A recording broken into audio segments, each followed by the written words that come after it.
Hey everyone, today he's going to review the comics that are back here. Roll the bumper.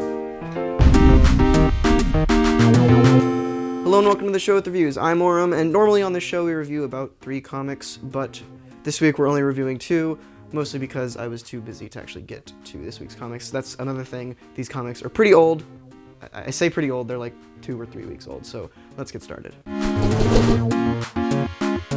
First up is Green Lanterns #1, written by Sam Humphries with art by Robson Rocha. First off, just overall opinions on this, I wanted to say that it was surprisingly really good. I love the interaction between the 2 main characters, Simon and Jessica, here. It's almost like a buddy cop movie, but it's that dynamic where they're not actually buddies, in a sense. I don't know, it's kind of like a sitcom in that sense, I guess. One of the things I did really like about this book is that it kind of dispelled my worries about Rebirth as a whole, because I have been reading a lot of the #1s so far, and most of them I didn't really like, or just were kind of mediocre at best, because I didn't know much about the DC mythos, and I thought that was the reason that I wasn't liking them.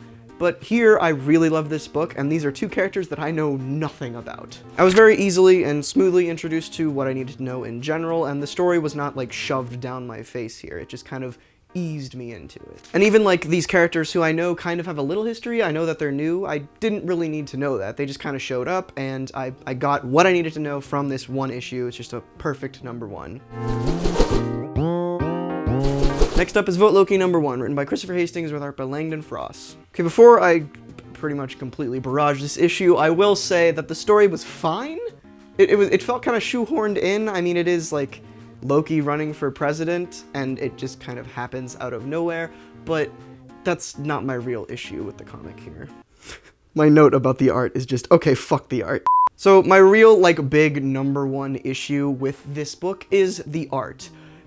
It's terrible. It's just so bland and boring, and just all the faces look really awful and just hard to look at, and everything in here is just, I don't know, I can't get over it. And normally, like for a Loki book especially, I would get over the art and just read it because it's a Loki book. But with the story not being very good and the art just being terrible, and it looks like this artist is not being removed from the book anytime soon, I don't think I'm going to be reading the rest of this story. Which sucks, because I really love Loki, and I've loved like the past few years of what they've done with his character. Ever since Siege, really, was just everything that they've been doing with Loki is great, and here they're kind of just shitting on his character. But I'm gonna stop ranting about the art here and just talk about some other things that I didn't like about the comic all that much. Mostly like plot holes, I guess. I don't know if plot hole is the best thing to say here, but they did explicitly state in this comic that Loki was born in the US, which is why he's eligible to run for president, which is entirely untrue. As far as I'm aware, and honestly, correct me if I'm wrong, the last time Loki was reborn was after he died in Siege as Kid Loki,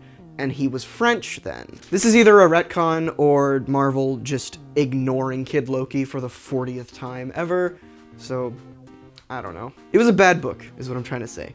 Don't buy it. So yeah, those are all the reviews that I have for you this week. Shorter episode, I know, but just, I've been very busy lately. I've been helping the man that's standing behind the camera paint his walls. I regret nothing! Yeah, so yeah, that's it. I'm here too. Kevin's here as well. And before you head out, be sure to subscribe so you don't miss out on anything that I upload every other Wednesday and every Saturday. And as always, thank you so much for watching. Next time we dust the shit out of this place.